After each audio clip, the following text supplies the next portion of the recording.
We can't, wait, there, okay, they didn't turn me on till 2. We were a little after 2. I call this meeting to order. This is, first meeting is the annual corporation meeting where the 2024 audit will be presented, and that's the only item. So if we will all stand and just give the pledge, we'll get going.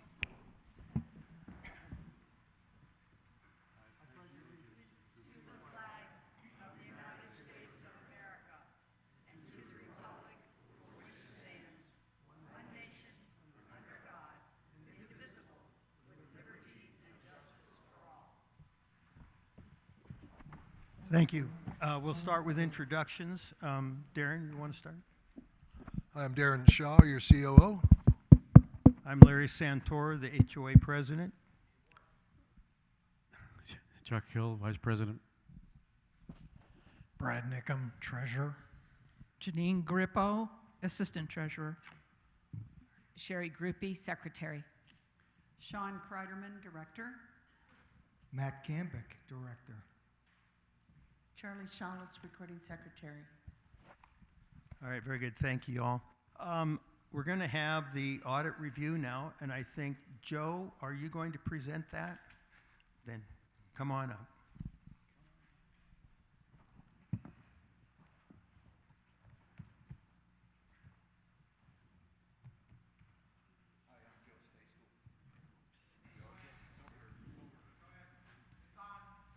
Hi, I'm Joe Stasko. I sit on the Finance Committee. Ray was unable to make it today, so I'm going to do the presentation. Couple things here. There's 5 items that are required for this association. Under the Arizona statute, it requests that the board conduct an annual audit, and that our practice is to engage an independent CPA firm. And the audits must be completed no later than 180 days after the end of the fiscal year. And today is the 174th of that challenge. And it must be posted by no later than 30 days after the approval of the board. Next. Our CPA firm this year for the first time was Clifton Larson and Allen. They audited over 800 HOAs. Our lead auditor was Erin Sparks, and she's a CPA, and she personally audits about 8 largest HOAs about our size, and then they provided an opinion based upon accordance with GAAP and FASB. Next. CLA offered an unmodified opinion, which is the highest level of assurance of a CPA firm. There were no difficulties encountered, no disagreements, and no other findings to report. Next. A couple highlights off of the financial statement. The total assets came in at $42 million, and that's about 1.2 increase over the previous year. Next, on this next slide, the liabilities came in at $11.3 million, an increase of $741,000, and then the fund balances came in at $31.5, an increase of $381,000.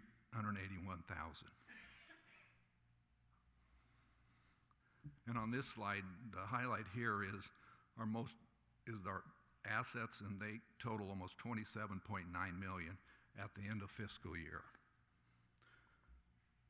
At this time, what I would like to do is from the Finance Committee is extend a thank you to Terry and his staff. They did an excellent job based upon the opinion and talking with the auditors, and so thank you very much, Terry.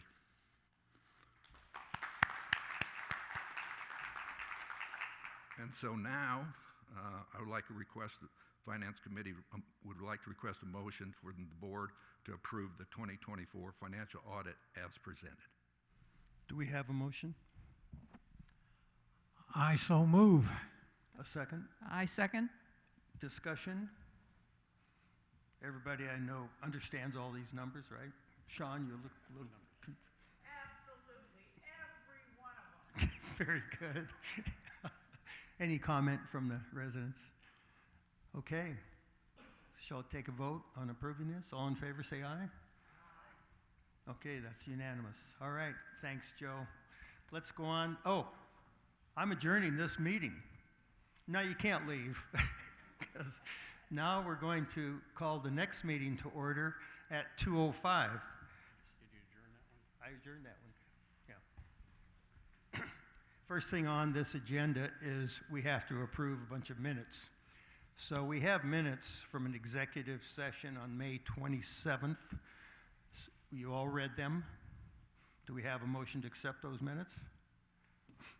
Make a motion to accept the minutes from the executive committee. Okay, do we Meeting. have a second?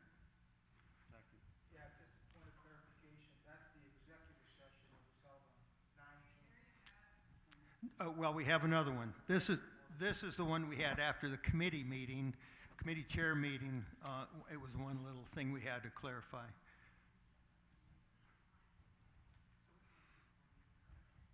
It was about the lady that was having her niece, 50-some years old, move in with her to take care of her. Yeah, we approving the regular minutes? We will be. This is that special executive session we had. Okay. All right, so we have a first and a second. Comments? I was just wanting to clarify, it was the May 27th executive session. Right, that's correct. Okay, any comments from the floor? None. All in favor, say aye. None opposed? Okay, that passes. Now we can go on to the regular board meeting of May 27th. That was the meeting we had after this little executive meeting. Okay, you've all had a chance to read these minutes. Okay, do we have a motion to accept these minutes? I move we accept the regular board meeting minutes from May 27th, 2025. Okay, do we have a second? Chuck seconds. Okay, any discussion? Okay, any discussion from the floor? All in favor, say aye. Okay, that passes fully. Okay, now we can go on to the executive session that we had with our attorney on June 9th. So you've all read these minutes. Do we have a motion? I move that we accept the executive committee sessions from June 9th. June 9th, that's correct. A second? I second the motion. Okay, any comments from the board? Okay, all in favor? Aye, okay, that passes. All right, that brings us to the meat of the meeting. Excuse me. I have a few comments to make.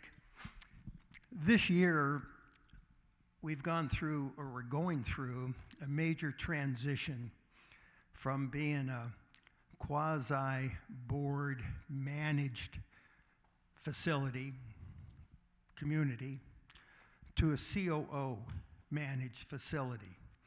And there are some differences, and I think you've all kind of understood what happened in the past and what's happening now. The only problem is that when you go through a transition like this, it takes about a year to really get through it. And when I say a year, I mean it's the board members and the management people that work for us understanding exactly what their roles are and how they fit in and the things that they do. And sometimes there's misunderstandings that happen and some dysfunction amongst the board. And we are feeling that right now. We're kind of on a little bit of a rocky road. We're 6 months into this transition.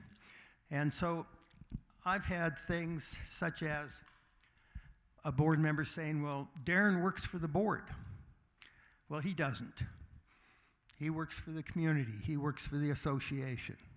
Okay, and that's how it is. But still there's that mindset, say, in some of the people here that Darren works for the board. The COO manages totally the association. All the board does is set the policies by which the COO operates under. And that's another thing that's pretty hard to figure out. If you're used to having your fingers in the pot and now they have to come out, it's a hard transition to make. And so there's a real fine line between management and board interference in the operational management of the community. And it's a real fine line, and it's hard to really delineate. And what we find is that most of the time when a board member does something that maybe crosses that line, they don't even know that they're crossing that line. And so when, you know, you have to talk to them about that, obviously feelings get hurt. There's misunderstandings between who's supposed to do what or who's to do that. And that's on me. As the president, you know, it's my responsibility to try to guide this board down a path that leads us to an outcome where we are really managed by Darren, okay? So sometimes, you know, people's feelings get hurt when they're doing stuff and then they're called up to say, listen, you know, things aren't going exactly right. And when they get hurt, they have to understand that it's business. You know, there should never be personal feelings about the things you're doing. It's all business, and there's nothing ever personal about it. So what I'm getting at is that we're at that point 6 months in where some board members feel that maybe the way I have been handling this change has been a little misunderstood, and they're not too happy with it. I've been through one of these before, and it's not pleasant. It really isn't. It's probably one of the hardest things that you'll ever have to do. So some of them would like to have, well, what we're going to do is at the next board meeting, we're going to put on the agenda a discussion of where we were, where we're at, and where we're going. Part of that discussion will be whether the board, the majority of the board, wants me to continue on as the president or not. And if they vote that they don't want me to continue on, we will vote on another board member to take over the reins to get us through the rest of the year. Okay?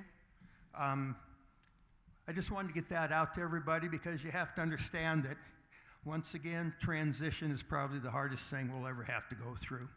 And you got to do it. Okay, next item. This will be Darren.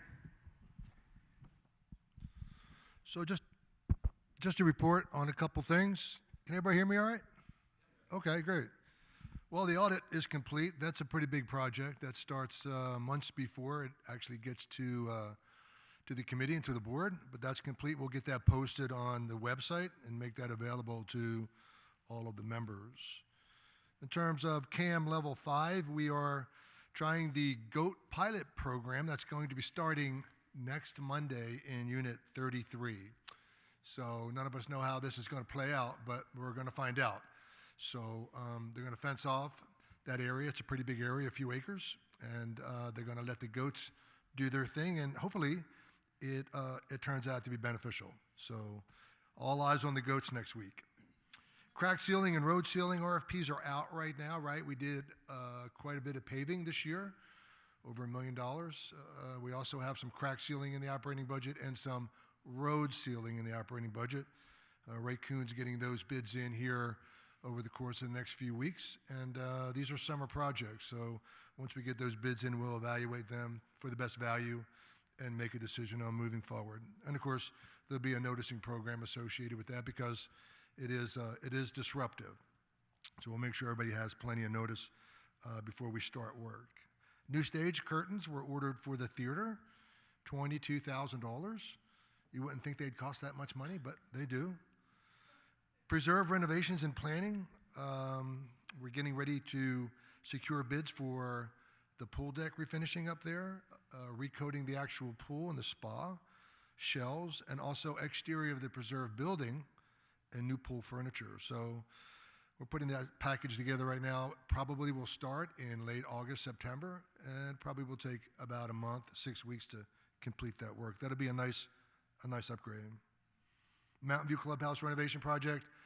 Been bouncing around on this project. There's a lot of different facets to the project, you know, and they brought on a design firm, and the design firm had a lot of ideas, and those ideas were vetted by some committee members and some board members, and what we decided to do, or at least what I decided to do, and hopefully the board will support me, I decided to simplify the project this year. And what I mean by that is there's a lot of different facets to the project and a lot of improvements to the Mountain View Clubhouse inside the clubhouse that that could be controversial. I mean, different colors, different products, granite countertops, new bar, different types of facets that people want to really weigh in on.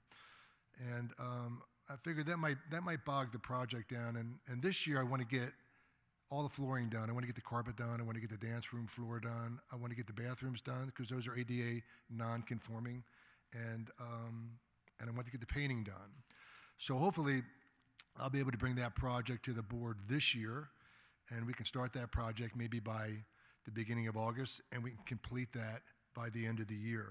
Now we have a new project facilities planning committee that is that's recently been organized. They're going to be appointing their chair at today's meeting, and we've turned over the furniture selection to the facilities planning committee. And the idea there is to get them involved, place the order in Q4, and get the furniture in Q1 of 2026. We're also going to take all the other elements that were part of this project, besides the flooring and the bathrooms and the painting, and give the facilities planning committee an opportunity to work through all that and give us their opinion on how they think we should move forward. And I think one of the things they're most interested in is community outreach and getting some input from our membership. So you'll probably see and hear things about that project, and you'll be asked to weigh in over the course of the next 3 or 4 months. So when you get that cue, make sure you weigh in, because in the end, the Facilities Planning Committee is going to make a recommendation to me and the board, and if that makes sense and it's reasonable, that's probably the plan that we'll move forward with. Preserved Golf Course aerification is scheduled for June 23rd through July 11th, okay? Wall painting is set to start in Unit 14. We signed that contract this week, and we should probably start in a couple weeks. We're also going to be painting the walls, boundary walls, the exterior, in Units 15 and 17 as well. Cart path repairs are underway at Mountain View Golf Course at 9 tee box between 3 green and 4 tee, and the connection from 9 green to the clubhouse. That's a nice little project. So if you come off the 9th fairway, you can come right to the clubhouse, and you don't have to jump the curb to do that. And we're doing all that work in-house. The Mariposa and Paloma rooms here at Desert View are scheduled to be painted mid-July. We have filed our ADWR reports with Arizona Department of Water Resources for all the water that we use on both golf courses. That's an annual requirement. The CIF vote is underway, as you probably all know. Electronic balloting concludes July 9th. There's a special meeting on July 10th where people can still drop written ballots off, and we'll tally those votes up. Right now, 51% of the community has weighed in, and it looks like about 2/3 of those people who have weighed in on the measure support the CIF increase. So we'll see how that goes. We're going to keep promoting it, and hopefully we'll get some more people to weigh in. Tomorrow we're going to be working with KOLD, Channel 13, to develop two commercials about Saddlebrook 2 that are part of a marketing plan that we purchased with KOLD. And those will show on KOLD in the morning, in the afternoon. And I think it'll give some local awareness to Saddlebrook 2. And we're looking forward to seeing how that project turns out. So they'll be out here most of the day tomorrow filming all of our different locations that are of interest. And I think it's going to be a great project. 2-day member bus trip to Sedona is still in planning. If you're interested in doing that, our lifestyle director is putting together that program and maybe a couple others. I know they've been popular in different communities, and it's a nice opportunity to get away and not have to drive and be with people in your community. So trip to Sedona is in planning stages. It's been promoted. You can find more information about that on the website. And we're continuing to work on our Desert Days Festival, which is planned for October 4th. And once we get a little bit more detail on that, we'll make sure the membership's informed. And that's all I have. Thanks, Darren. Nice. Hello. Oh, there we go. Nice report. Thanks. We'll have our financial update next for May, and that will be Terry. Thanks. Thanks. Okay, I was asked to keep this brief, so I will do that. Let's see if I get that in there. Okay, so first item we have is where our cash is for May, and our operating cash is $3.6 million. We have $220,000 in checking, $166,000 in savings, and $3.2 million in investments. Our operating cash is down 12.3% from May of 2024. Reserve cash is $7.9 million. Reserve checking has $736,000 in it. Savings had $39,000 in it, and the preserve golf course renovation is now at $3,049,000. And our other investments had $4.1 million in it. Reserves cash are up 75.5% from May of 2024. Capital Improvement Fund has $132,000 in checking and $1.3 million in savings, and the CIF is down 10.6% from May of 2024. So our combined cash is $13 million, and that's an increase of $2.7 million from May last year. Okay, next. Okay, running through our May 2025 P&L. HOA revenue was up 7.1% from May last year. Amenities had a great month. Amenities had a subsidy of only $97,000 versus May of 2024. It had a subsidy of $300,000. That's an increase of 67%. And amenities are better than budget by $106,000 in this May. Operating expense were just slightly greater than May of 2024 by 2.7%. And in total, our income before depreciation was a profit of $57,000 versus May last year, which was a subsidy of $177,000. And so that's an increase of 132%. And it's better than budget by $148,000. So very good month of May. Next slide. The 2025 reserves, we budgeted $4.8 million in CapEx expenditures. To date, we have spent $1.1 million. And to date, we had budgeted $2 million through this point in time. So we're under budget, although we're currently behind in spending through May. This will catch up as the year progresses, and the 2025 projection is $4.9 million in capital expenditures. And really, that's all I have to make this short. We have more detailed information can be found on the website at My HOA2 Governance Policies, Financial Reports, Monthly Financials, and it's all in there. Okay. Thank you. Have a good day. Thanks, Terry. If you'll all just think back a little bit, we have a lot of our money now sitting in investments where we're making over 4%. We try to keep as little as possible in the cash accounts or the checking account. And in the reserve, there's a little extra in there because we were getting the bills for this road out here, which will be paid, it's probably paid by now, isn't it? And so all of those numbers will change next month, okay? So, but it's a good, we're managing the money finally and making good interest on it. So that's a real improvement from previous times. Now, the next item will be these policy rewrites. And we have 4 of them that went out for 21-day comment periods. We had a lot of comments. A lot of the comments were really not policy related, but more procedurally related. And there was some real misunderstanding about the amenity usage policy. So I think, Liz, are you going to come up and talk to us about, was it the... She's available to answer questions. To answer questions. Okay. We have these 4, the Code of Conduct, amenity usage, capital improvement, and collections and delinquency accounts. We're going to take them one at a time. Code of Conduct had almost no comments at all, pretty clean. Do we have any comments on this? Do we want to make a motion to accept it and then comment? So can I have that motion? I make a motion that we accept the Code of Conduct policy as it is written. Okay. Do we have a second? I'll second the motion. All right. Discussion. Anybody? How about from the floor? Nobody? So all in favor of accepting this change? Okay, that passes unanimously. let's keep the amenity usage for last because that's the one where all the questions are going to come in, okay? Let's go to the capital improvement. Some slight changes. Do we have a motion? I move that we accept the capital improvement policy as it is written. Okay, do we have a second? Second. Chuck seconds that one. He beat Cherry to the punch. Do we have a discussion on this? Discussion from the floor?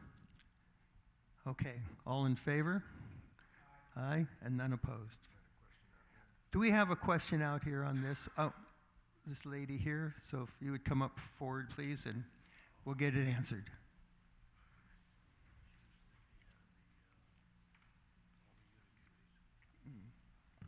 You want to answer a question?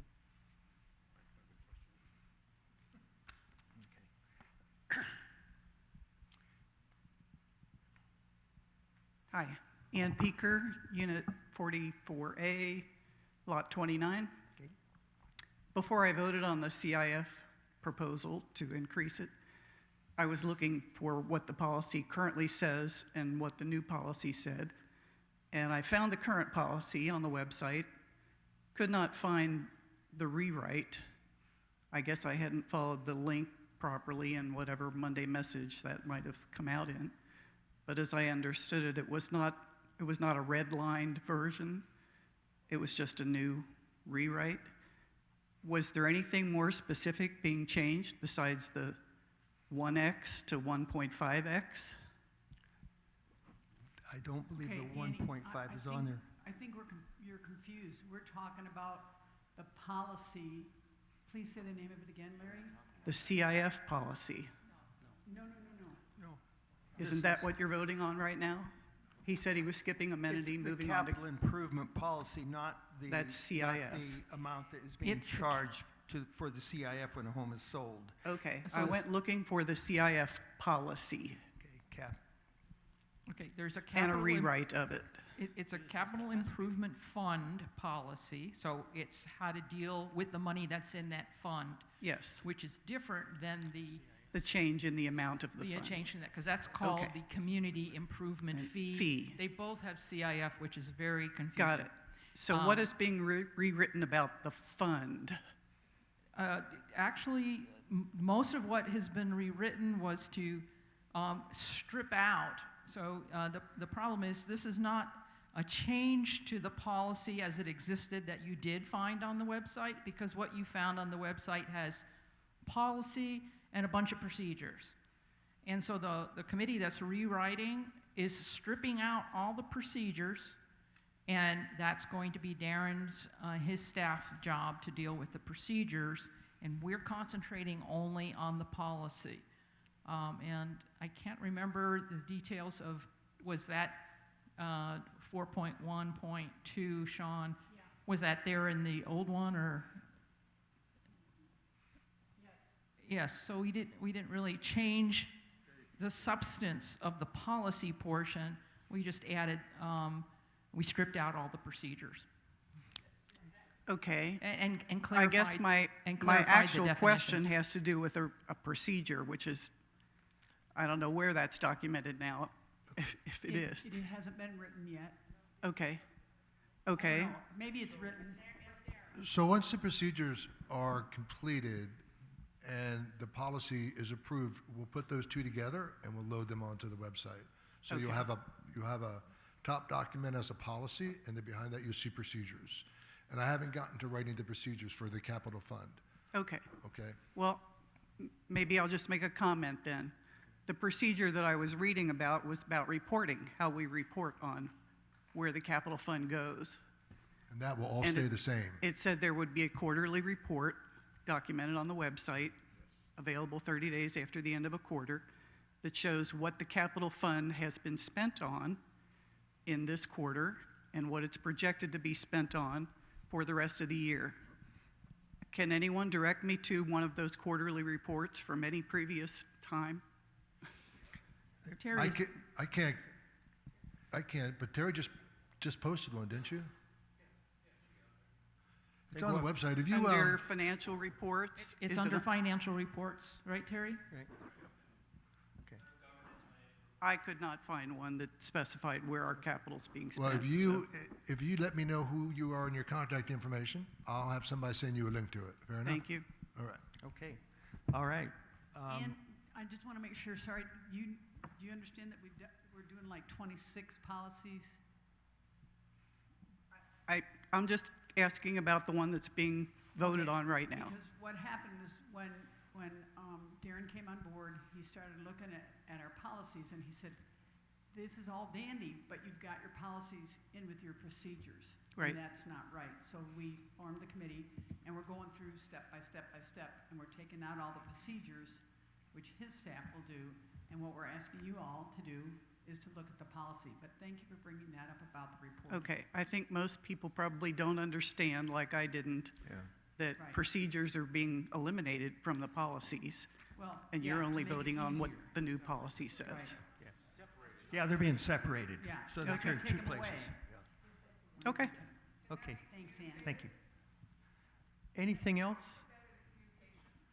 Yeah, actually, when Charlie put out the latest information about where you could go look at the new policy, she explained what we were doing, stripping out, and it's not a rewrite of an existing policy. It's not an edit to an existing policy. It's a complete rewrite of a policy and stripping out the procedures. And that was put out there with the information when you went to go look at the details of the policies. You did that on June 11th. It's at the very top of the information. Okay, we've already voted on that, so we'll go to the next one, which is the collections and delinquent accounts policy. I move that we accept the collections and delinquents policy as written. Second. Comments? My one comment is I looked through all the responses that residents put in, and there seemed to be some confusion about whether we do, in fact, mail information to residents who are late before the fees start racking up. And that's in the procedure. And it is, they have that practice down tight, right, Darren? According to the law here in Arizona. So you, hopefully you're getting your U.S. mail, and hopefully you're just not late. I'm never late, so I didn't know what it was. The other thing is that we have felt that this time, since the 1st of June, we've done a better job going through the Monday message and putting out email blasts saying, don't forget to pay your POAs. The other thing is I just spoke to David Castro before I came to this meeting, and he is going to, after the 15th of July, which is the due date, we give you an extra 16 days, but between July 15th and July 31st, he's going to go ahead, he and his staff, and contact everybody either by phone or by email to say, hey, pay up. Because as we've said, your dues are $1,800 for the second half of the year. The additional finance charge and late fee bumps it up to $2,007. Don't get charged that extra. Pay now. Thank you. Okay, Sean has spoken. So, do we have any other comments? Comments from the floor? All in favor, say aye. Aye. None opposed. Okay, now we're going to get on to the amenity usage one, where there were lots of comments, a lot of misunderstanding, and so there's been some changes made to this, and who wants to talk about this? I want to make the motion to table this topic and send it back to the Policy Executive Committee with input from the executive committee that worked on clubs and licenses, because there is a lot of confusion on this one. Okay, okay, I I would thought, I second that. okay, you'll second that. Now let's have some comments first.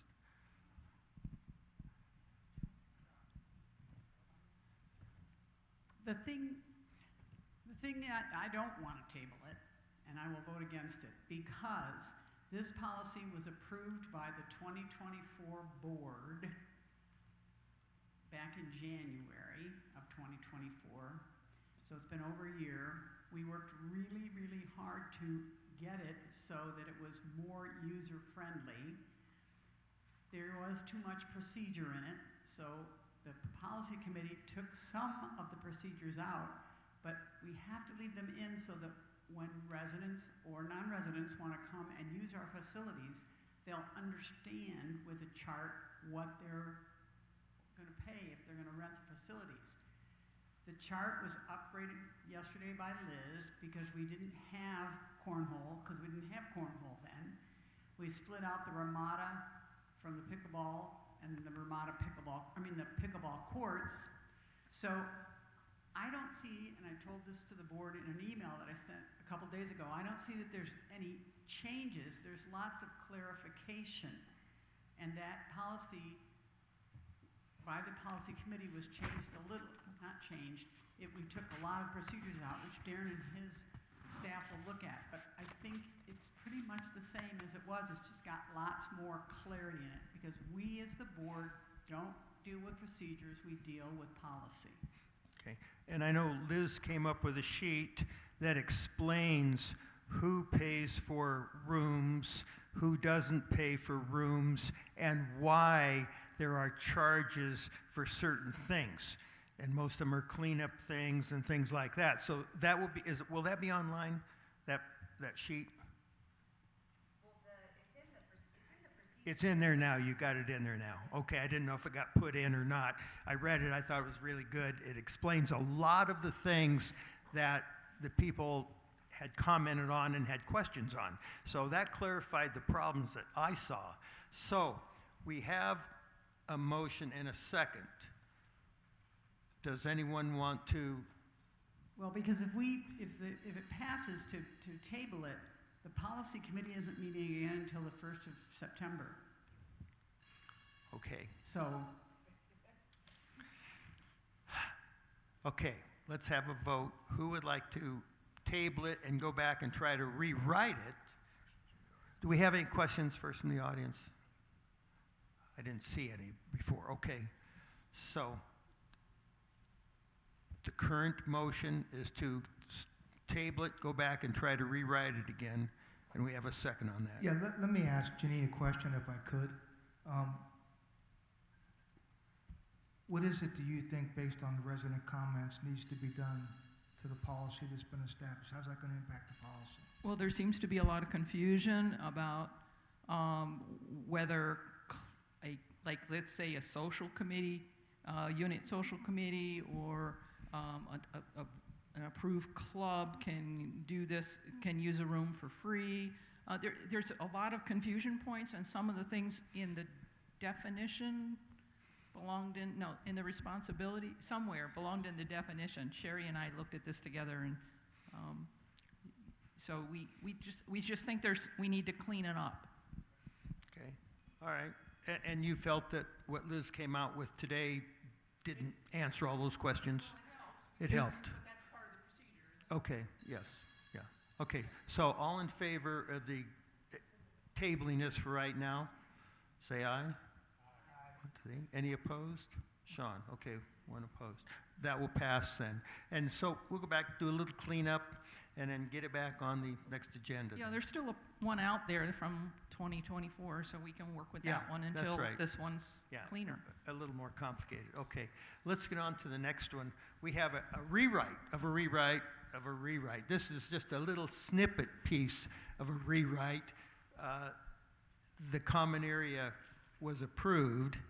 This is a piece of it that we had to go back and redo. So do we have a motion on this one? This has to do with wall painting. Do y'all see that in there? I do. I just had one question. It looks Okay. fine. No problem with the policy. Didn't wall painting used to be handled by facilities? Did it move to CAM, or did I have that wrong? Well, we went through the CC&Rs and we found some things in there that Put it back to CAM. clarified Okay. everything. Yeah, that's why Yeah, we met yeah. with Jason, and we have a, Existing policy has it as camp. yes, and so this Yeah, is the the exi- rewrite. Existing policy has it as camp. Yes. Let me back up here for a second. That's actually a mistake. It should be the, what's Bill's title? Facilities Operations. It should be Bill, not Cam. That's a good catch. So we can change that to Facilities. So we're at the bottom, we're at 4.3 where it says the Director of CAM will, and then, so that's not the CAM Director, that's the Operations. It'll be the Facility operations director, that has to be changed. Okay, so we took it from the old policy, so the old policy was wrong, is what you're Yes. saying? That's correct, that's correct. Okay, then I move, any other changes? I move we send this out for 21-day review with the change to give it to the appropriate staff director of facilities, operations, whatever Darren just said. The 4.3 would be changed to operations. 4.3, Okay. and anywhere else that references CAM department. Okay, do we have a second? This will go out for a 21-day comment period. I'll second the motion. Okay, any comment? You're going to get to look at all this here for the next 21 days again. All right, all in favor? Aye. Okay, that one goes. All right, very good. We got through the policies. Now we get into some good stuff. We're going to talk about the Troon contract renewal. All right, and who is going to do that now? Is that Brad? Do we have someone from golf? Is that Joe? No? You got it. Darren's going to do it. Good. All right. I'm not afraid.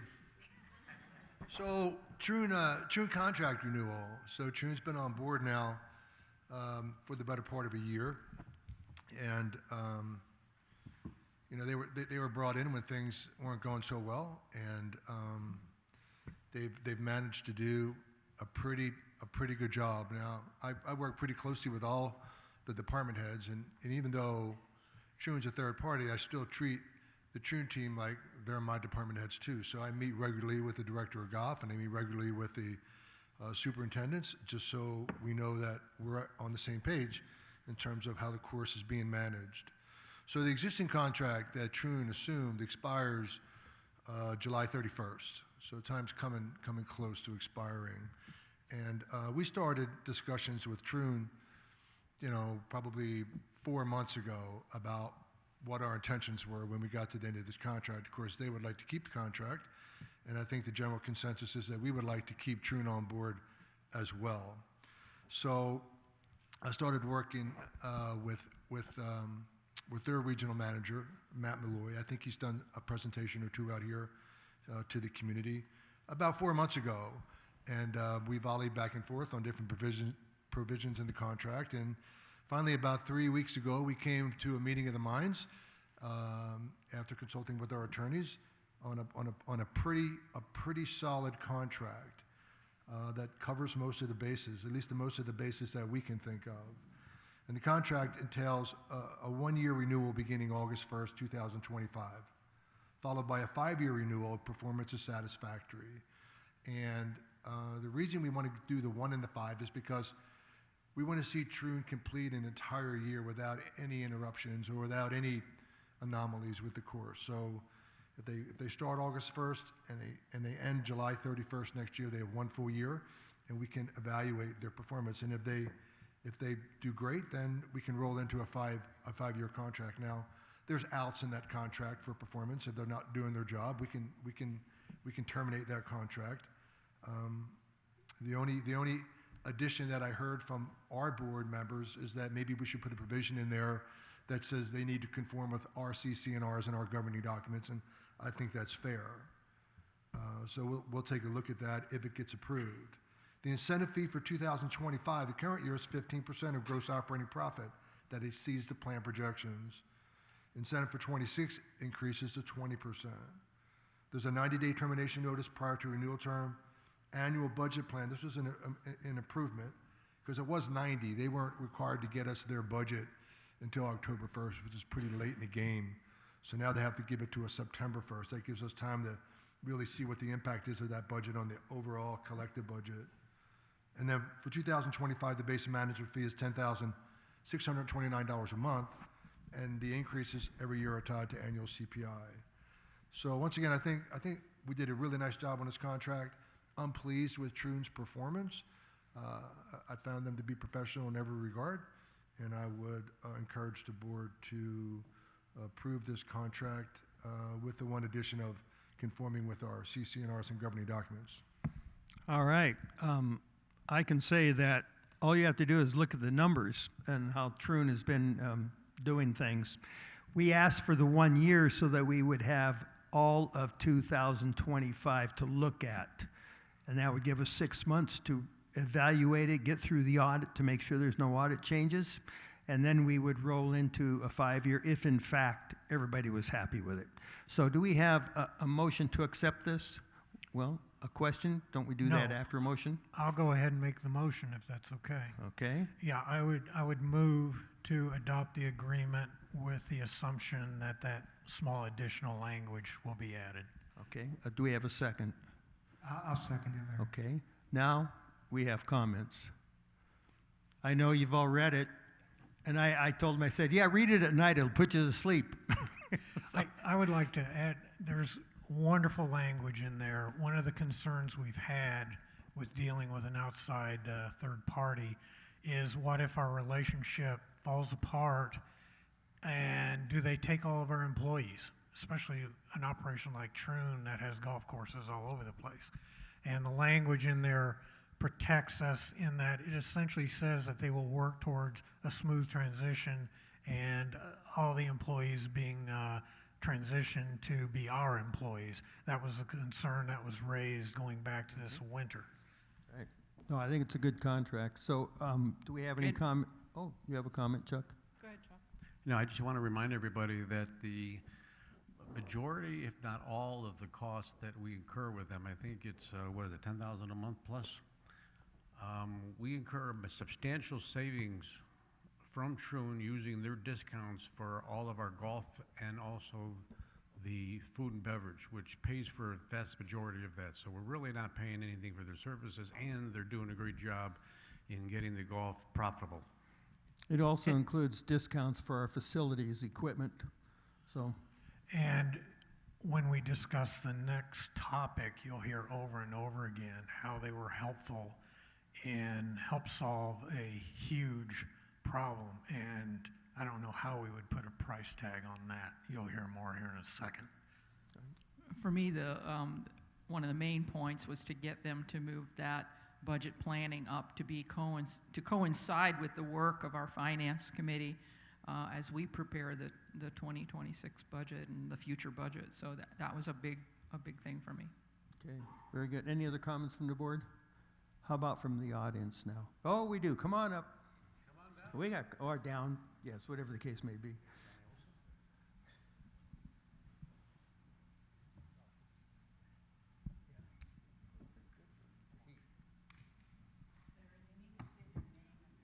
Yes, please give your name, your lot, your unit number.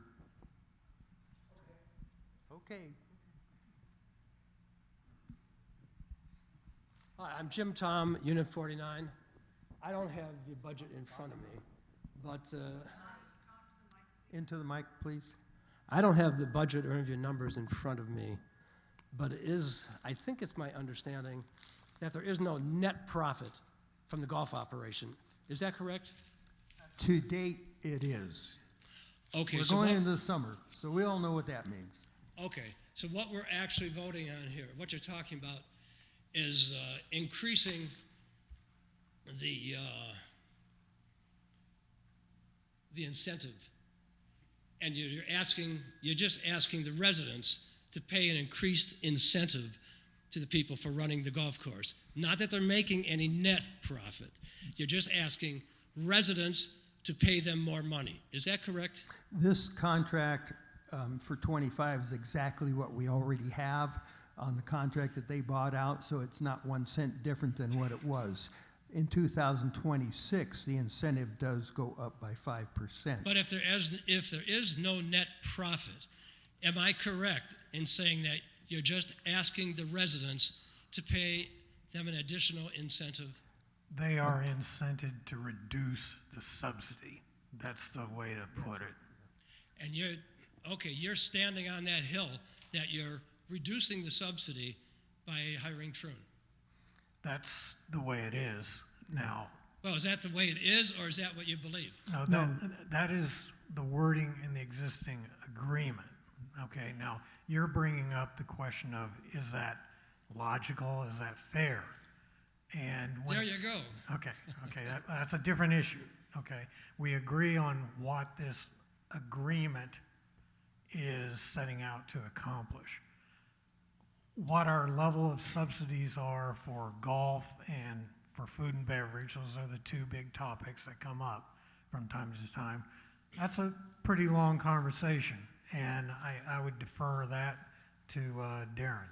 Okay, well, I'm all for them doing a better job. Good for them. I'm not sure that every resident, especially residents that don't play golf, want to pay them extra just for doing a good job, which is why they're hired. Well, I'll give you an example. In the budget, let's say that the subsidy is $300,000. That's what we would expect, to lose $300,000 on the golf courses. Remember, the past few years, we've been losing $1 million on the golf courses. And let's say I do they, understand okay, that, so and I let's do say remember that. they cut their costs down and get the revenues up to where there's only a $200,000 subsidy. They've improved it by $100,000. That's where the incentive comes in, that improvement. So we would pay them $25,000 of the $100,000 that they improved everything. That's why there is an incentive. Okay, but the incentive is not coming from a net profit. You're just asking the residents to pay them more for doing their job. Is No, that correct? we're asking the residents to pay less money in subsidy than they would if we didn't have them. So instead of paying $300,000 loss that would come out of the resident's pocket, they're only paying $220,000 loss. So they're paying less money because Troon is on board. All right, we both know where each side It's stands. interpretation, you know, I mean, you can say, Question is, well, hey, would you rather pay $300,000 subsidy or $200,000 subsidy? it's all comes back As a to resident. management. I didn't come up here to answer a question like that. But that's what you're asking. I came up here to ask why we're asking the residents to pull money out of their pocket and pay them for doing a good job. No, we're Because we asking expect residents them to pay do a less good job. money. Okay. We're asking residents to pull less money out of their pocket because they're on board. That's It the comes question. out of the golf budget. The payment comes out of the golf Okay, budget. thank okay? you. I think I've got a handle on how you look at How this. it works, okay. It looks to me like it hasn't changed a bit since the last board. But here we are. Luckily, Troon is doing a good job. I'm all for They are. that. Let's everyone work hard. You folks especially, let's work hard at seeing that Troon continues to do a good job. Yeah, Thank that's the plan, thanks. you. Okay? We have one other comment?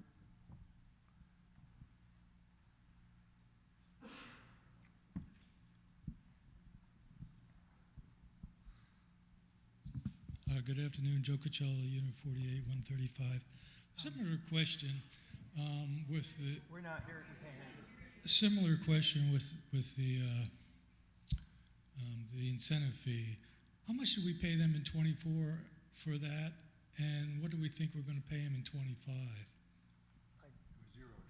0 and 24.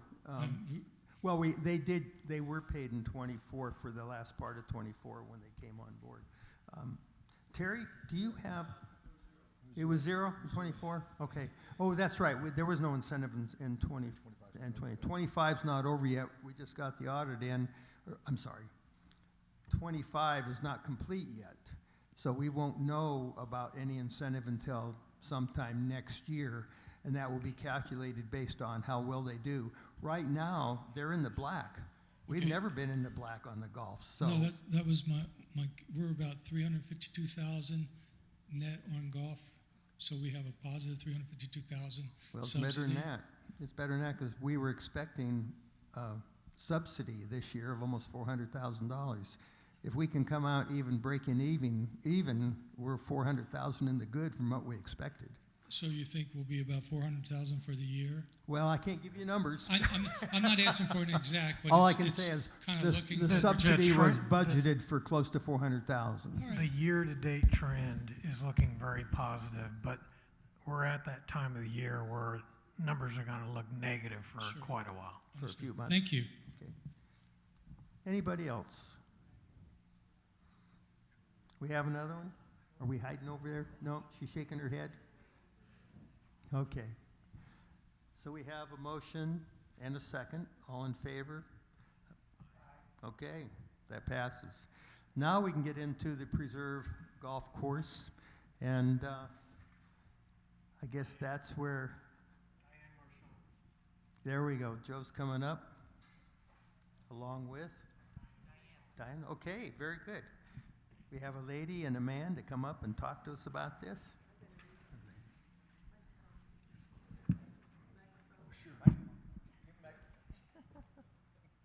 Okay, that helps.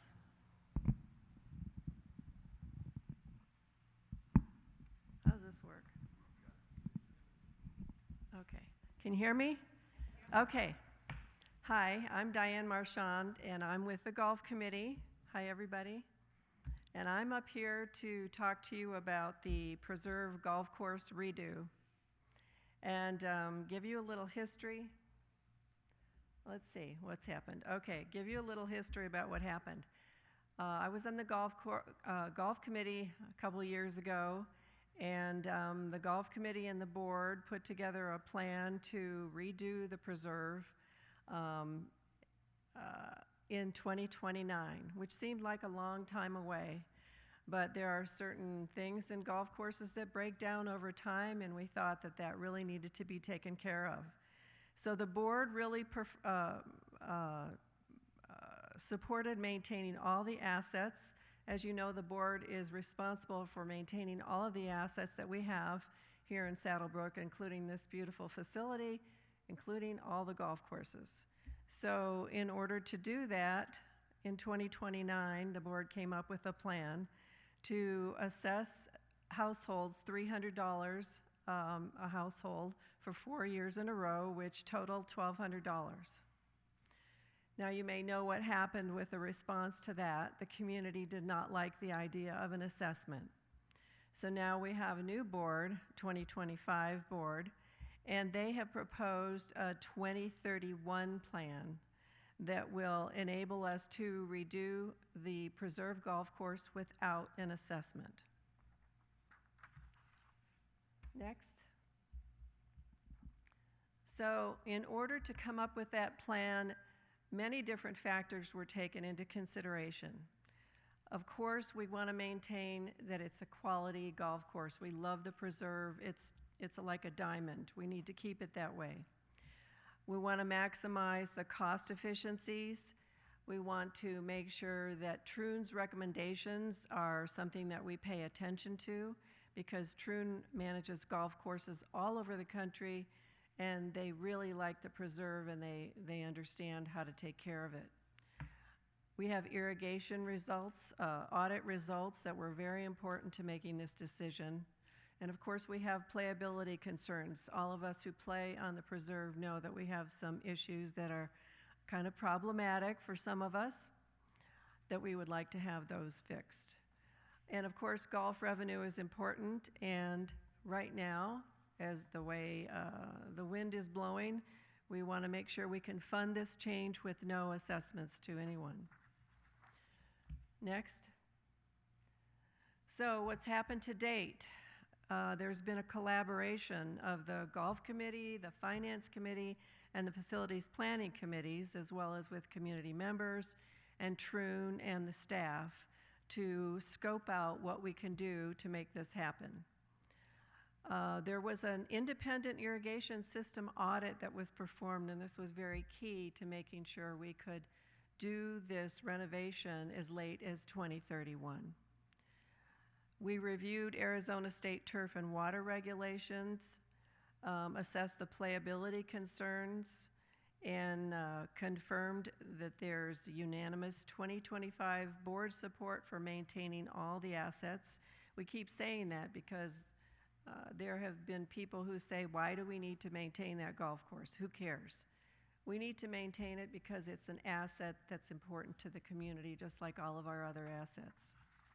Next. So what did the experts tell us? We listened to the experts. Troon and the staff are comfortable maintaining the golf course until 2031, when it can be renovated. This is going to entail making sure we have an additional irrigation technician on board, because the irrigation system is old and it's going to have to be babied until 2031.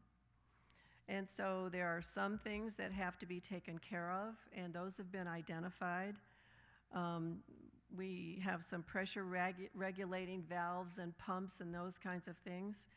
And there are certain things that will have to be done to enable us to keep going, keep the course in good shape until 2031. Next slide. So, pros and cons of doing this versus not doing this. There are a lot of pros, as you can see. One of the things that was considered was closing half of the golf course and doing that, and then closing the other half and doing that, but that's really not feasible. A single golf course closure minimizes our revenue loss, and that's really important.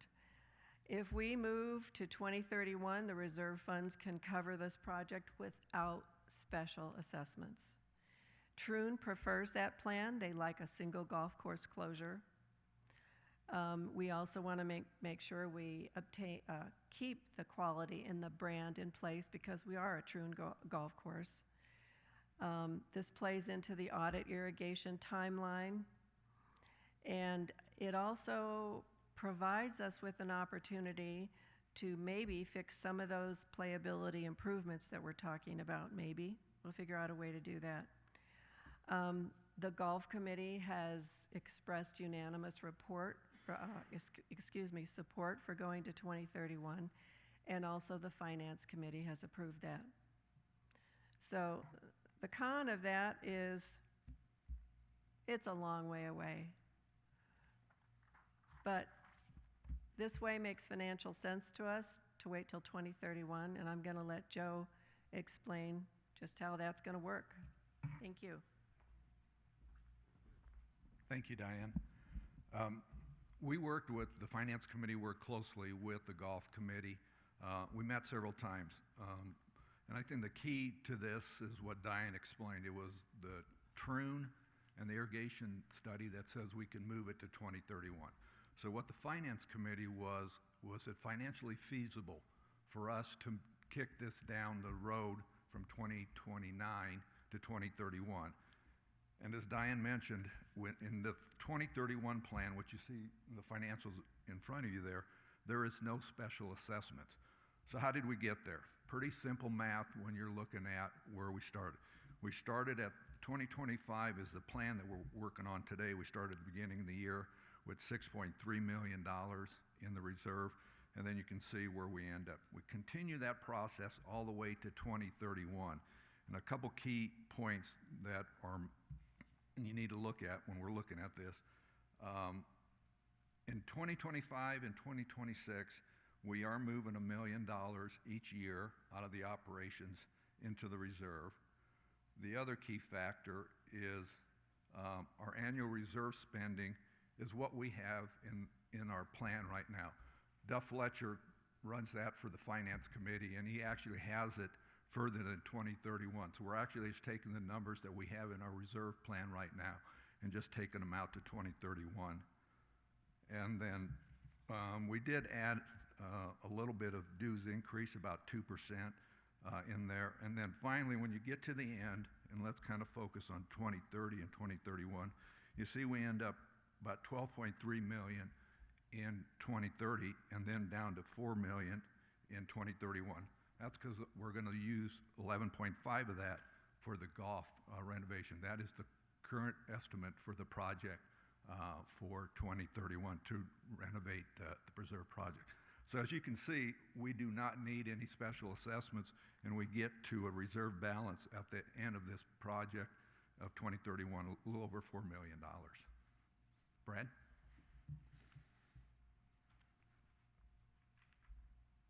First of all, I want everybody to appreciate that as of 11 o'clock this morning, Ray Adams was going to do the presentation that Joe just did and earlier for the audit.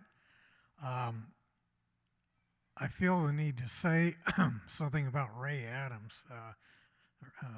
Ray has been through a lot in the last month, the passing of his wife, and Ray has been invaluable to getting us to this process, and Joe has been there along with Gene Noble and Duff and others on the Finance Committee.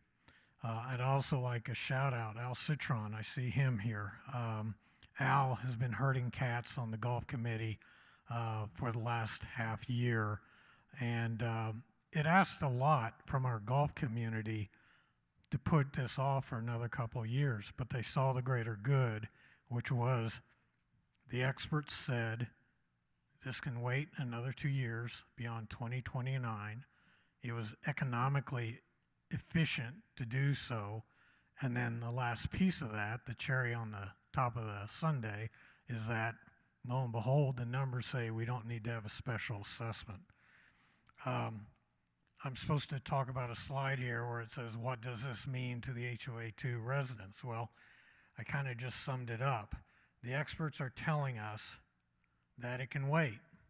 This is based upon the irrigation audit that said we can get another 5 to 7 years out of the situation if we address some high pressure situations and some relief valves, better regulate pump pressure, and with Troon's request to have an extra irrigation tech to stay on top of things. And whether or not we were rebuilding the course in 29 or 31, we would still need that irrigation tech. So it's really not an incremental cost that we can control anyway.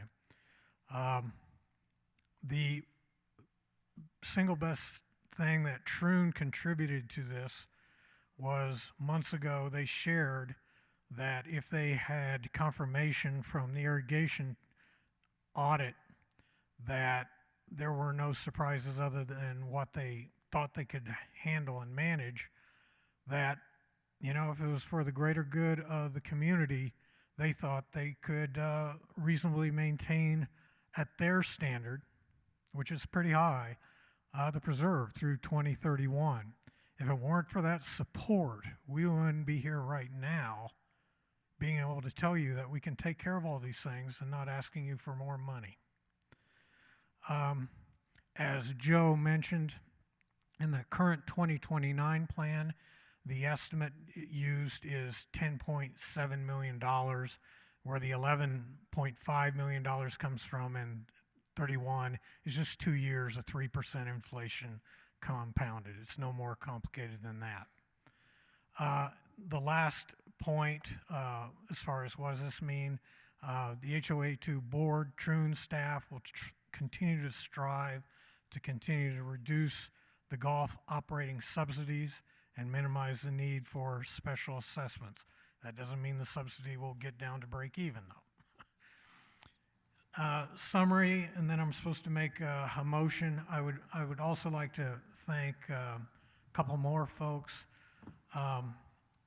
Sherry over here is a liaison on the golf committee. She's not a golfer, but in some ways she's been the most valuable person in keeping us on a path that looked at things not just from the golfer's perspective, but from the non-golfer's perspective. Sometimes it felt like she was a pain in my backside, but it was what I needed. Summary, the 2031 plan seems to be a clear winner with the least impact financially for the members, earliest playability issues addressed for golfers, and it also promotes increased revenue sooner. It is the plan recommended and supported by the experts, particularly Troon. And with that, I'd like to make the motion to adopt the 2031 plan as described. Do we have a second? I second the motion. Okay, discussion amongst the board members? Yeah. I have 3 questions, Brad. I'm going to ask you as my golf expert. When the renovation happens in 2031, it will be a single dose. We'll close the court, excuse me, not the courts, course, and we will renovate the entire thing lock, stock, and barrel. That's correct. One of the things that came out of the what did we learn from the last project, and Diane Marchand was involved with that, was the need to do a few things better. And one of them involves project management. The beauty of getting Troon involved in that is, number one, the cost of having them involved with project management is very small. But secondly, things have to be, they know what they're looking at. They want things, they have pride in what they do, and it shows in what has been accomplished in the year since year plus that they've been involved.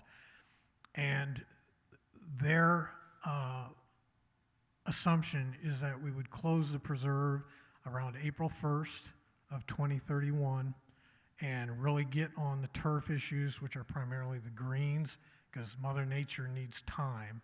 And it would open up sometime in October, certainly by the end of October. Now, the questions I can't answer is, would they also overseed that year? My guess is not the greens, but probably everything Okay, you're else. getting in way too deep for me. Okay. Sorry. Okay. Along with that, my Yes. second question, then I got one more. Playability improvements. Yes. I know that when we went on a little tour, there's a hole, I'm going to say it's 10, but I don't know. It's 10. That everybody just, I mean, Matt showed us, he took a ball and the ball rolled down. So is that what you're talking about, that you will fix things like that before the renovation? So Al and his team put a lot of effort in creating a laundry list, and it is a laundry list, of things they would like to have addressed. There were a few things that were relatively inexpensive and easy to do either through operation costs, like overseeding rough, and the other thing, which would be a capital improvement, but not big dollars, we don't have senior tees on half of the holes. A wonderful woman by the name of Debbie McMullen has been fighting for this for I don't know how many years. And the budget process for 2026 for capital improvement request is coming up the end of this month. It wasn't on my radar screen until the Finance Committee met last week and we were going over the schedule for budgetary requirements. I shot Larry and Darren an email. Can we at least make sure we take care of the tree line issues, the rollout issues, not involving moving dirt, as well as the tees? And Darren caught me while I was grabbing lunch before the chair meeting today, and he's met with the Troon folks, and we're going to get most of that taken care of this fall. And the tees, was it first or second quarter of next year, Darren? Yes, yes. In the short term, that's about all that was I would consider to be a no-brainer, easy to do. There was 100% support for those things.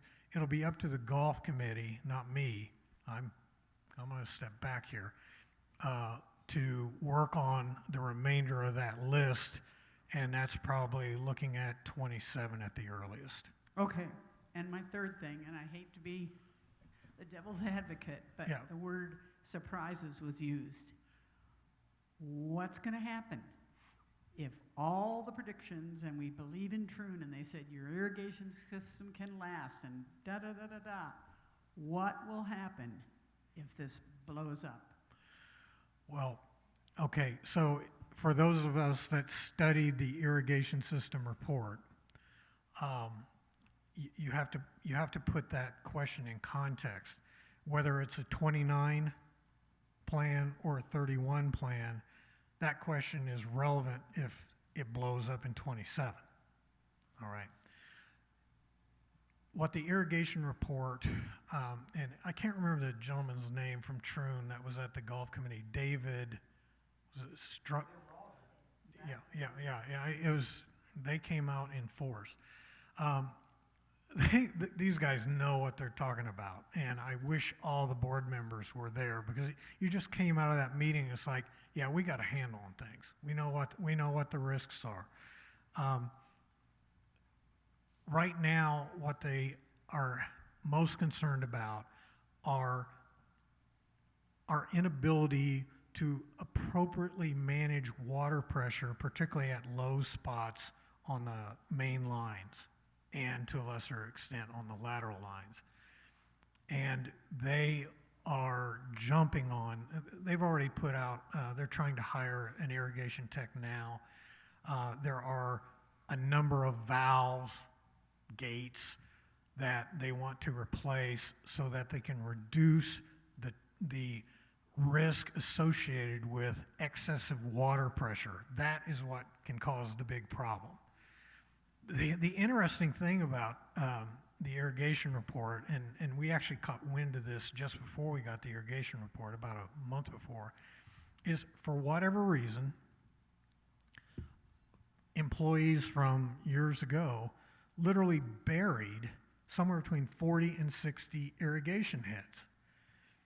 And in the short amount of time that we became aware of that, and they started to open those sprinkler heads up, we're actually seeing an improvement like almost immediately on the greens. And the greens, when we started this journey back in January and February, and we talked to people like Mike Carpe and Mark Soto, their number one concern was greens, maintaining the greens. They are old. They're past the typical 20 years where you have to rebuild, and it'll be 26 years into their lives. What we heard in the golf committee meeting and what I've heard in private from the guy at the very top is that not only are they confident that they can continue to maintain those greens at least at the level they have been, but they're going to continue to improve. So that tells you pretty much everything that I know. Okay? Yeah, Brad, let me congratulate you on getting this plan built. I've spent a lot of time working on trying to figure out how we won't get all this done. I want to congratulate Diane and Joe for your presentations here today. No notice on the finance, and that was in the golf committee meeting when Diane was the only person that didn't take a step back when volunteers were asked for. But you did a fabulous job. Well done. Very nice. Good. I don't have the benefit, I'm in support of this plan, but I don't have the benefit of the finance committee's work. None of that's been made available to us. But these are the facts that I know. From the 29 plan to the 31 plan, we're taking $3.8 million out of special assessments. And the 2% POA increase versus the 3% takes another $2.6 million of revenue out. That's a revenue reduction of 6.4. And so you're taking $2 million out of the operations account. From what I've heard, nothing's changing on the reserve side. So we're making up that difference in 30 and 31 from a revenue perspective. Time. Yeah. Well, you're making up $2 million a year is what I'm asking. More. That's what you have. More to do. more than that. Yeah. Interest earnings play a big part in that. Right. Now, for example, our costs, and I heard this last year. So our cost on the project in nominal terms goes up because of inflation, $700,000. But the interest we earn on the $8 to $9 million that we have banked is essentially that number as well.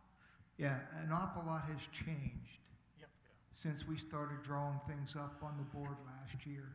And the interest that we're making on our investments, the fact that we've got all that money invested now, is certainly changing the end game for us. There's been a lot of oars in the water, yeah. All right, any other questions? Yeah, Brad, the forecasted reserve spend, that first column from the end, I think it's B. What does that represent? If you add all those up from 25 to 31? It comes up to about $36 million. So if you think of it like this, putting aside golf, just thinking in terms of roads and our buildings and everything else, we have to spend somewhere around $3 to $4 million a year just to keep the stuff that we have fixed. So that's all reserves, not just golf?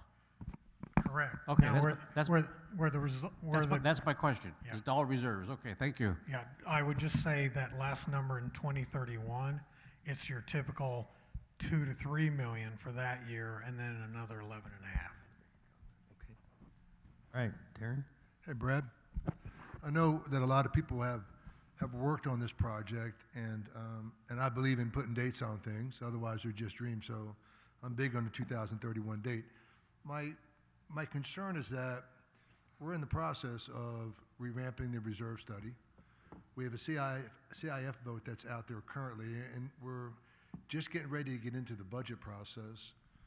So from a timing perspective, does it make sense to adopt the financial plan now when so many things can happen between now and the end of the year? So the way I try to think about this is it's not the numbers that drive it. If we're going to be competitive as a community, we have to get the most out of the assets we have. If the experts told us that you don't need to rebuild it in 29, even though you had the money without special assessments, would it make sense to rebuild it in 29 when the experts say, no, you can do it in 2031? And whether it's your roads or your buildings or whatever, the balancing act is, yes, we have to maintain all of our assets, but that doesn't mean spend more or earlier than you otherwise would. And I don't think any changes or any more sophisticated report on reserves or cash flows is going to change the fact that we've got an irrigation expert and we've got Troon saying, we're comfortable through 31, but we don't want to go past that. All right. I'll just say one thing about the projections. That's all they are projections based on what we know today. Like Darren said, we have the SIF thing that could change a lot of things. The new reserve study could change a lot of things, and the numbers can change. And I'll tell you, you can look 6 years out, and if you can tell me where you're going to be in 6 years, good for you. I can't do that with myself, so I can project it and hope I have a plan to get me there. This is the same thing. This is based on the information we have today, and just figure that it's going to change, and we will roll with the punches and change with it. Okay? Any other questions anywhere? Board? Members, here we have.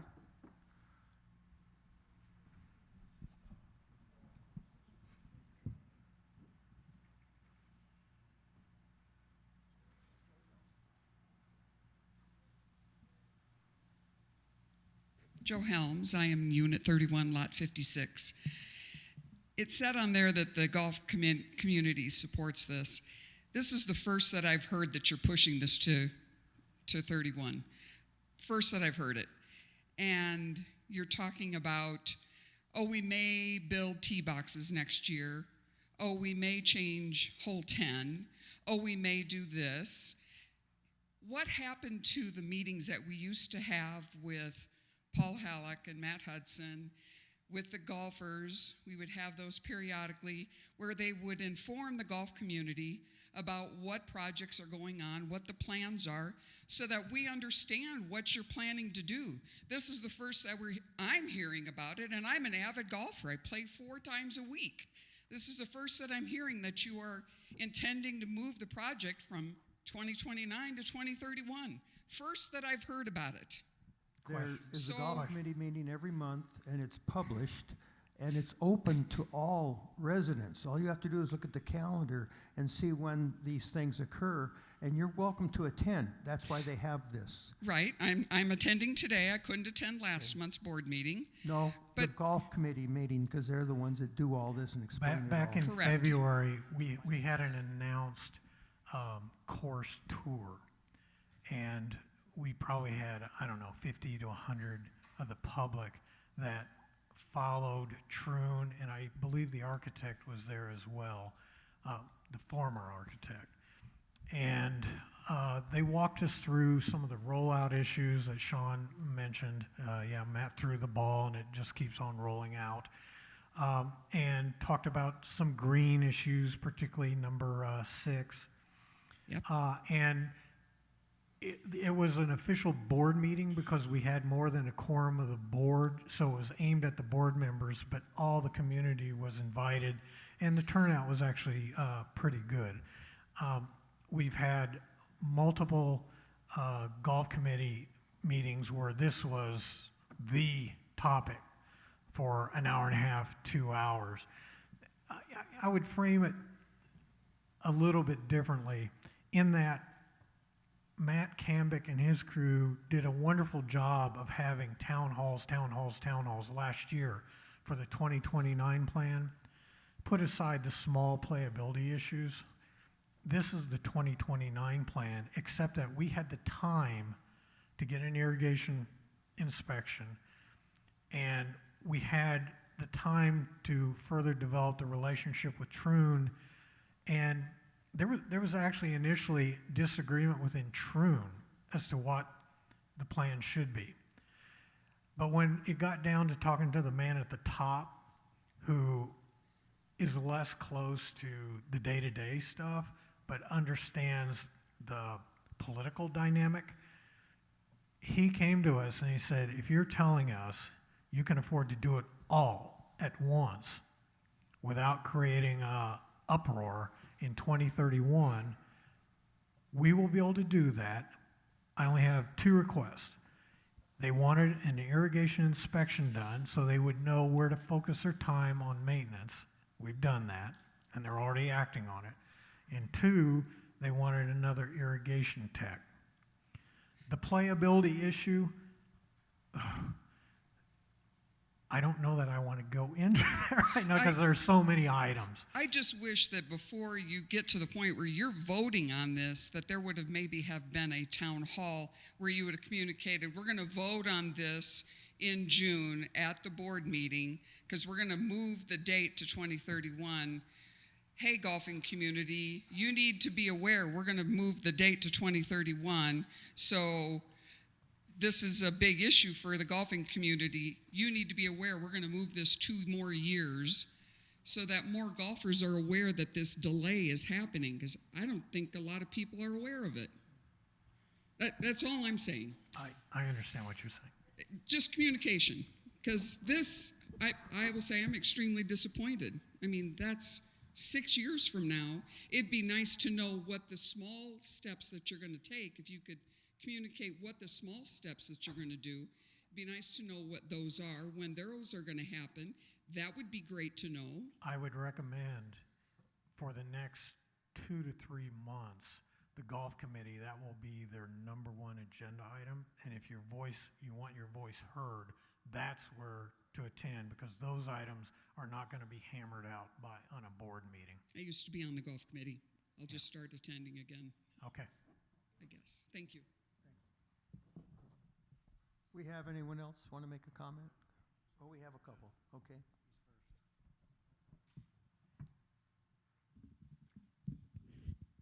Joe Coachella, Unit 48. Joe Coachella, Unit 48, 135. So I have a few questions so I can understand this a little better. But first, I want to thank the board, the Finance Committee and the Golf Committee for doing this. I think the plan's really good and it's a great compromise. And I'm going to bring up an issue that I wasn't after I get the information I want and tell you why I do think it's a good compromise. So my first question is, what is the useful life of the Mountain View Golf Course now, And what will be the useful life of the preserve golf course once the redo is done? Matt, feel free to chime in, but the Useful life of the golf course, yeah, Mountain it's View and not. Preserve. There are components that have different ages. For example, greens, you really probably are looking at.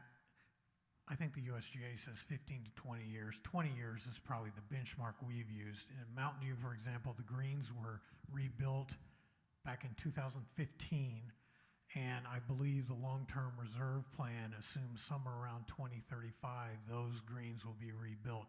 The biggest, most expensive item on a golf course, about half of a total redo if you do everything at the same time, is irrigation. And the great thing that was done at Mountain View is we went from a 20-year useful life system to something that they say it's 50 years. Let's assume it's 40 years, all right? So at Mountain View, it's going to be sometime into the 2060s before you have to replace that sucker. But sometime around 2035, you're going to have to shut down the course for a number of months and probably spend somewhere in those dollars in, probably about $1.5 million in 2035 for the greens at Mountain View. All right, no, that's good because I wanted to kind of get an idea how fast this is going to recycle around going forward. Regarding the projected $11.5 million, is that all in irrigation and redo? Is that all in price? That is the all-in price that Troon created an estimate for in 2024 in $2029, and those $2029 were $10.5 million. All we've done is added 3% compounded interest or inflation for 2 years to get to the 31 number. Yeah, but your question, Joe, was that's irrigation, greens, T-decks, and bunkers. All in. What's the current projection? All in is $11.5 million. 11.5 is the number we have now. Now I know some of the golfers are upset, and a couple things. I really appreciate that we are data dependent, and we use the experts to determine what the time frame for this is. I really think that was needed. Because we're not experts, we're along for the ride, so to speak. So I appreciate data-dependent decision-making. So why I think this is a good compromise is because from a non-golfer perspective, of which I am, not compressing a $20 million fee into 3 or 4 years, the non-golfers need that. That's a huge, huge cost for the community. Now, here's why I think we should really work hard to get a positive subsidy of $500,000 a year. Because if you take the Mountain View course at $6 million, and let's throw in the $2 million that we lost while it was being redone through various reasons, it takes us 16 years just to recoup our initial cost. 16 years. So you're asking non-golfers to subsidize you every year for something that's going to take us 16 years to get back our initial investment. And when we do the preserve course, it's just going to be diluted more. So it's nobody's fault. It is what it is. But I really think we need to look at that and try to address that going forward long term. Thank you. I agree. Any more comments? Oh, here we go. I'm David Horner, Unit 47. I want to go back to a question that Darren raised, and I'm wondering what the urgency of adopting this plan is. Don't pick up that mic yet. I'm not letting it down. His team is working on a new reserve study, and apart from this plan for the preserve course, we're using 4-year-old, 3 or 4-year-old data to come up with a 5-year plan that this 25 budget was based on. I think that needs to wait until all of those pieces come into play and all of this gets wrapped up in a larger plan than just the golf course. Are you done? I am done. Okay. I'm going to stand here. I got one more question. Again, whether or not projections for everything change. What's not going to change is that the experts, with a lot of time to think about it and a lot of analysis, have come to us and said 2031 is it. Okay. Doesn't matter what the numbers are. By 2031, we have to renovate it. As a board, that is our number one legal responsibility, maintaining assets. A close second is not wasting money, okay? If you don't have to do it in 2029, why would you do it in 2029? Other than some people want it to be done sooner rather than later, but that's not an economic argument. So, and then the number is based upon a one-year-old number that was created sometime in 2024 For the from golf Matt, course, yeah. all right? And those estimates are done with a matrix that Troon is involved in so many transactions, and it's based upon square footage of traps, greens, fairways, all that kind of stuff. They're Right. experts, their number, I'll Right, right. give you all of that. Right, that number could be 10 million, it could be 13 million. Depends upon the architect and how much of his own personal touch he wants to put on it. Depends upon then how does the board react to that and muzzle it.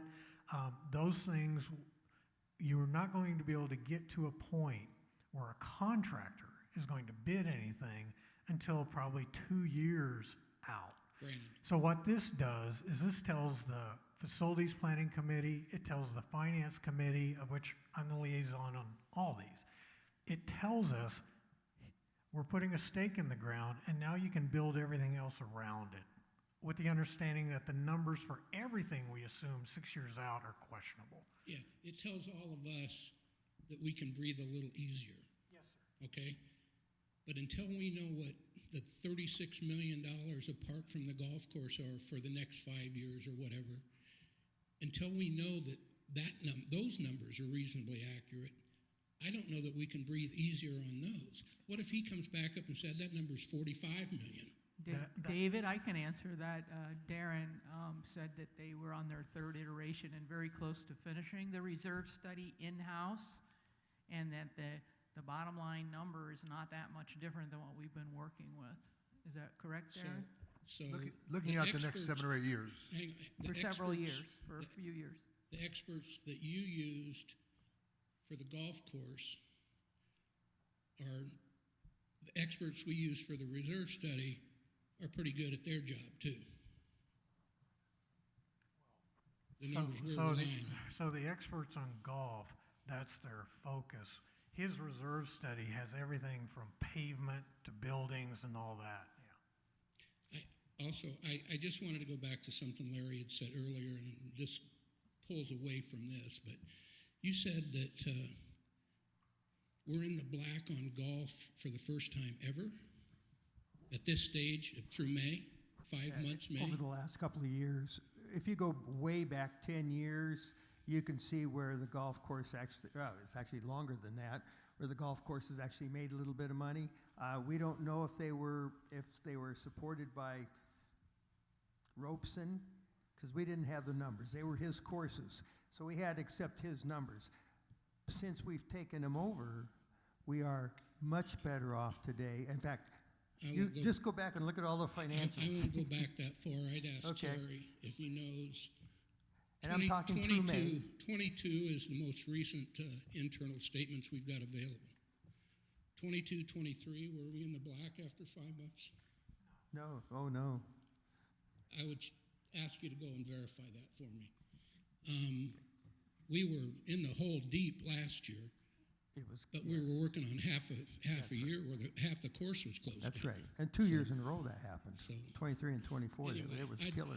I would just ask you to look back for me on that, because I think we were in the black in 22 and 23 at 5 years, or 5 months. David, I would like to just say the reason for looking at this now and voting on this now helps the budget process, where we're recommending no special assessment. And also, so, it helps us get our ducks lined up for the 5-year plan that we have to produce starting in August. We're trying to get rid of this great big economic unknown. The current plan calls for special assessments next year. We just can't leave that hanging out there. This eliminates that piece of that puzzle. They're talking about a CAM facility, and Larry's trying to nail down some land adjacent to land we currently have, and how much of the SIF needs to go towards golf versus it can go towards new things. And this allows us to just start opening up all those questions. But until we nail this sucker down, we don't know what we've got. This is a plan. We started it last year. We have better information now, and so we have a better plan, I think, than we had before. So, any other comments? We have a motion. We have a second. We've all had our comments. All in favor of this plan? All right, that passes. Okay, next item, and I'm going to turn this over to Matt because this is his committee. Oh. Mike Brenny serves as the chairman of our election committee. This is the second year he's done that. We have habitually been a resident-driven election process here. Mike started benchmarking off of HOA 1. HOA 1, it's a staff-driven process. And so he came to Chuck and I several months ago and advised us that he was resigning as the chairman effective at the end of this election cycle for next year's board. And he wanted to further recommend that the election process be assumed by our COO and his staff. So we met together in May to have this conversation with Darren, with Charlie, because it's her staff that's involved in working with Mike on the election side.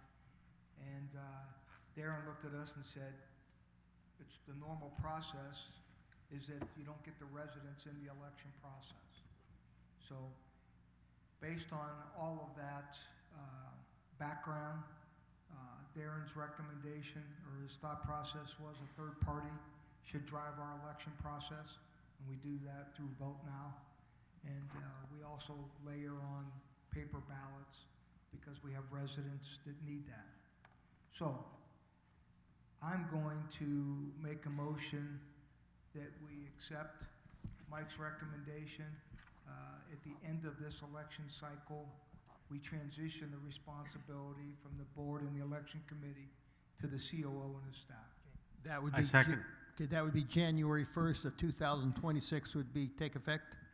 Well, our election is going to be over a couple of months before then. Okay, so at the end of the cycle then. And so this whole transition will take place after our election is completed All right. and the first of the year. Okay, we have a first, a second. We have some comments. How about from the residents here? I see none. All in favor? Okay, that passes. Okay, Facilities Planning Committee member appointment request.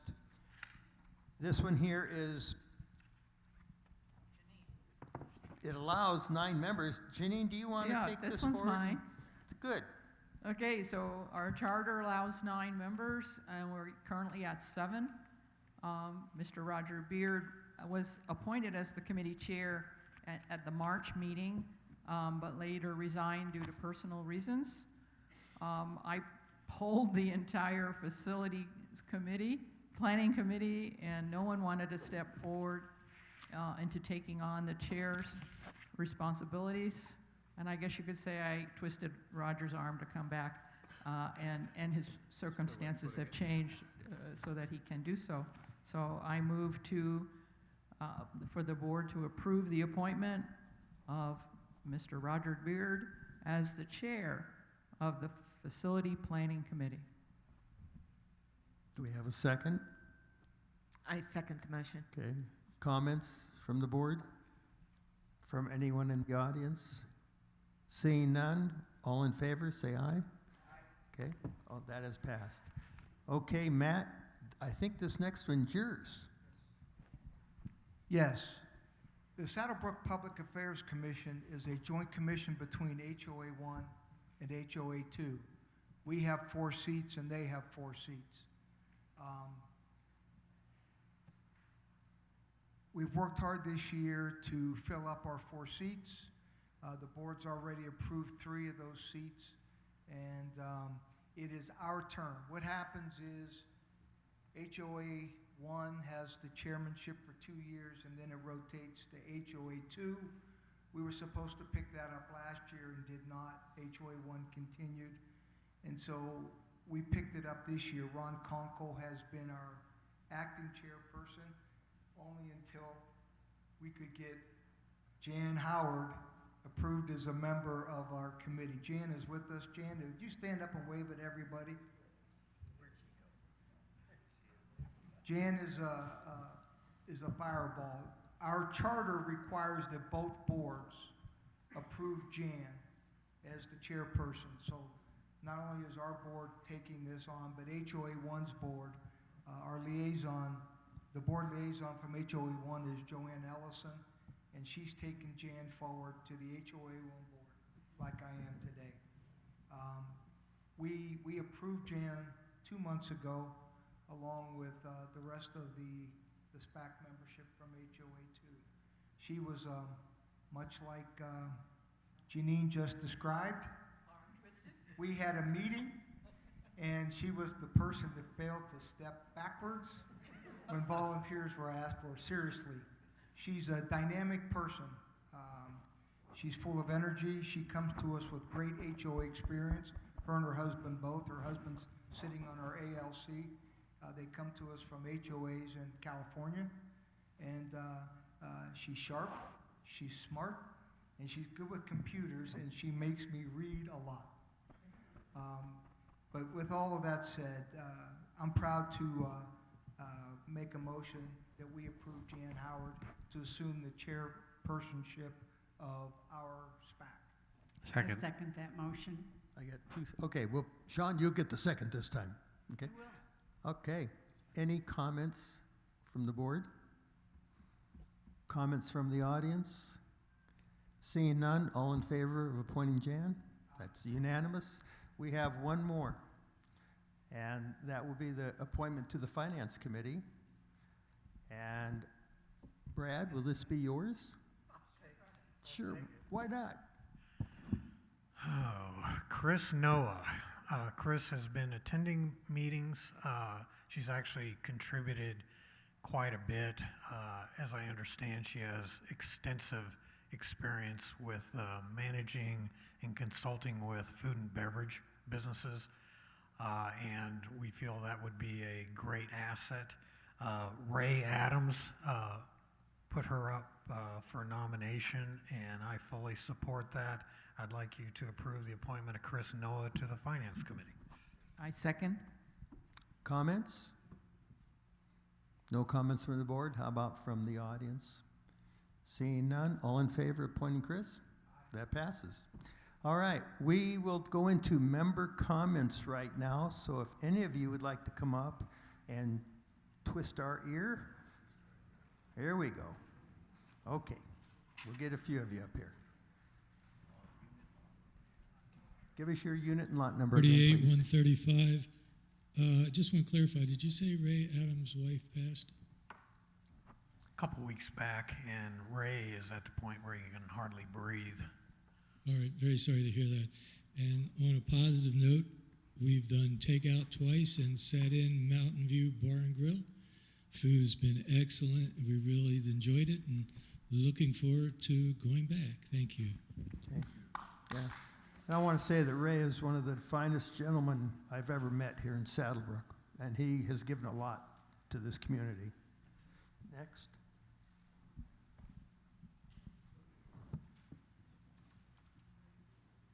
Good afternoon. I'm Ron Mazurek. I'm in Unit 25, Lot 91. In the interest of saving some time, I'll just direct a question first to the board. Have you, I understand that possibly you have considered this issue. Are you looking at a policy, or have you developed any kind of a policy regarding durations of rental units or rental housing in Saddlebrook 2. Currently, Saddlebrook 1 has a 2-week time frame for short-term rentals. And we have We have looked at that.